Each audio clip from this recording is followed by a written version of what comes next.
ese viejo lesbiano.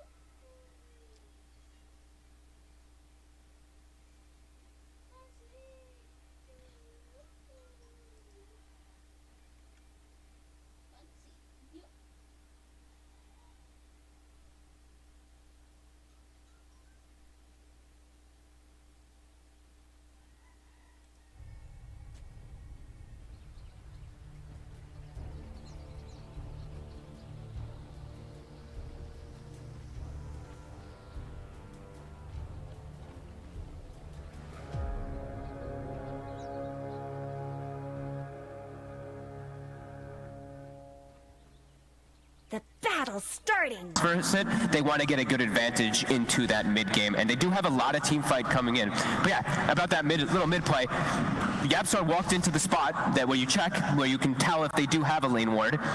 It wasn't placed just yet, and then the Viper placed it right afterwards, so that was very unlikely to get dewarded in the mid lane. And that mid lane will definitely be an interesting one to watch. You imagine on the early levels, it's not going to be too easy for the Kunkka. A lot of pressure will be there from Abed's Viper.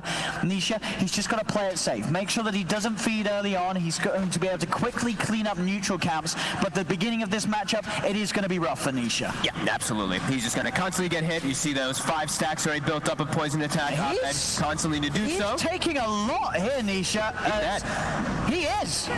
He's just dead and gone. That's first blood. Crypt will pick it up. Maybe they could get Abed in return. They do. Okay. So they get the trade, but it is first blood for EG. Both of them were trying to play around, and I think this is what we come to expect already from the last 4 games that we've seen. The 4 positions are going to influence that mid lane a lot in this game. I mean, it's just an interesting play to be made for Nisha. I guess he sort of accepts that in this matchup, he is going to die. So the least he can do is make sure that when he does die, it's not him running away. It is him getting in there and at least getting a trade kill with the backup of his teammates. Yeah, I think he was hoping to maybe get the level 2 a little bit faster so he gets that torrent play on top of the toss, but it didn't just quite happen as Abed just got too much damage stacked up on him. Crit, moving it again. Gonna make another move with the Bramble. That little bit of setup allowing Abed to continue lay it down. Crit, he's hit 2. The Curse Crown is there on Tanisha. He pops the fair fire, but they're in. They'll kill him again. Can YapzOr set up any sort of trades? The courier also being sniped away from YapzOr.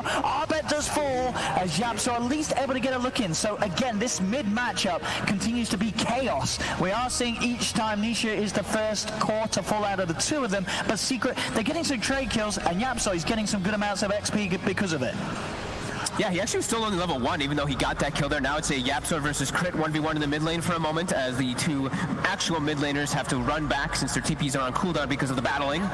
This is a crazy start already, having a 2v2 pretty much in the mid lane because of it. And I really feel this is just an interesting approach from Secret. I think a lot of the times you'll see this matchup being left to as it is, and the Viper will just purely dominate the Kunkka. Sure, they're getting the kills on the Kunkka, but he's able to sort of equalize what both teams are getting out of it because he's playing aggressive, and they are going for the trade kills, making sure that every time Abed gets a kill, it costs him his life. I mean, look at these 2. They're actually just standing there, still just positioned around that mid lane. YapzOr has to be sure not to sap too much experience since he's already level 3 and Nisha's only level 2 in comparison. Yeah, when Abed hits the 3, that's when this suddenly becomes a lot harder to get the kills in trade, because with that additional damage from the poison attack, you just die that much faster as it starts to get layered up upon you. Yeah, that doubled up damage really does make quite a big difference when you hit that level 3. And I mean, Crit, he's level 3 as well, so a lot of kill potential that comes out from the Willow when you hit 3 on top of having your Curse Crown plus Bramble. You do have that additional from Shadow Realm. We've seen top, we haven't really looked and paid much attention to it because it's not really a whole lot of fun to watch Ramses suffer and try to attempt to get some creeps, but we will be able to watch Zai suffer and die, and he gives us an affirmative. Probably trying to push him away, but he'll be able to drag the wave around. Oh, have a bit of harassment here. Crit's going to lead with the Curse Crown, allow Abed to start to build up the poison attack once more. Tossback is there, dragging Crit underneath the tower. Nisha's going to go for the TP out. Bramble, catches him. Crit, perfect positioning, holds back the Kunkka, and this time they'll get that kill, and they won't have to lose Abed for it. Give him the tip as well.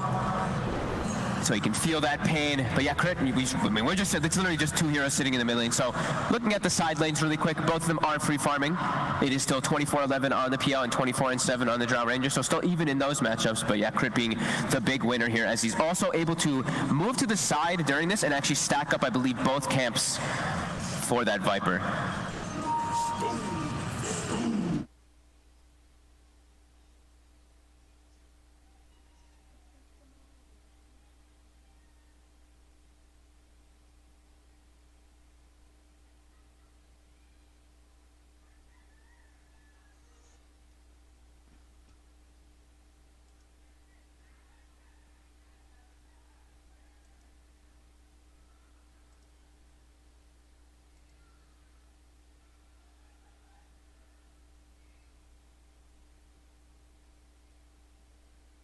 No cancel, so Zai will escape and has drawn Arteezy a long way away from his creep wave. He will TP straight back down bottom, but he had already lost some of it to the push of his own wave. He only lost a couple, actually.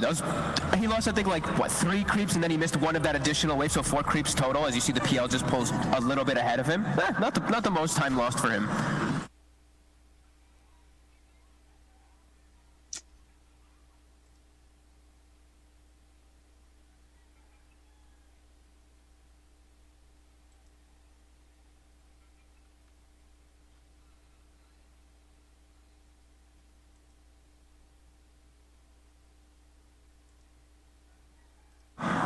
Find Nisha in the jungle, maybe even just a ward to watch where he is going to be. I mean, if Crit gets any sort of control, YapzOr's going to be in a whole lot of trouble. He does his best to juke out the Bramble, and that will keep him safe. Back.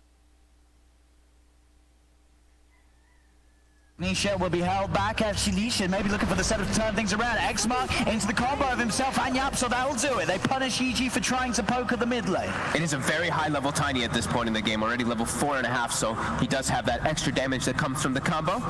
And Nisha is very thankful to get any type of comeback that will come his way.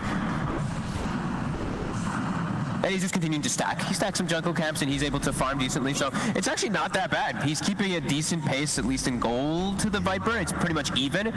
Levels, he's a little bit behind, but that's just fine for Team Secret at the moment. Well, like we said, both side lanes, both of those offlaners are suffering. Pretty much same level, though, level 4.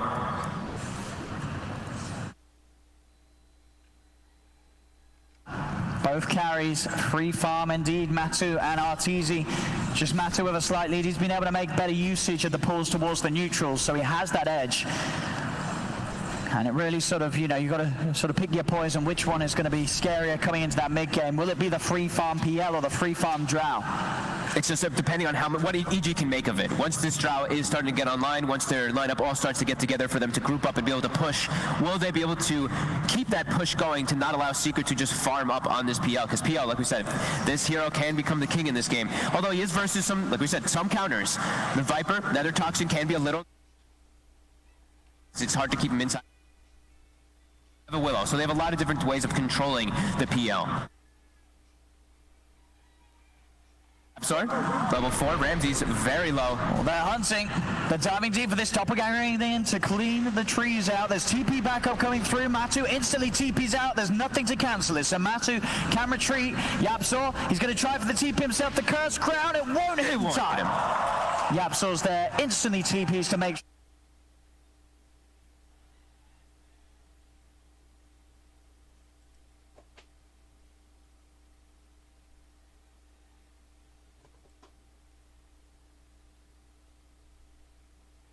A lot of napalm onto Arteezy. Abed was in the jungle and he can now turn. They turn with a multi-shot and shoot Zai down. A dive too far.